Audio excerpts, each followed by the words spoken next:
Hello there, wonderful viewers. Thanks for choosing this video from Fixit. Join Fixit on a journey of knowledge and creativity. Today, I will show you how to make iPhone black and white.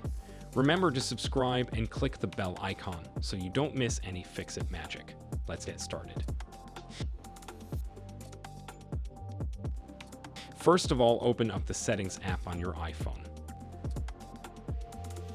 Scroll down a bit. Tap Accessibility.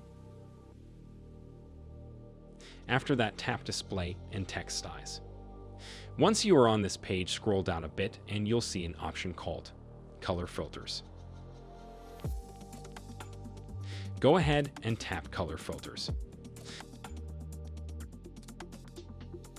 So now what you want to do next is enable this to do that toggle on this switch next to Color Filters.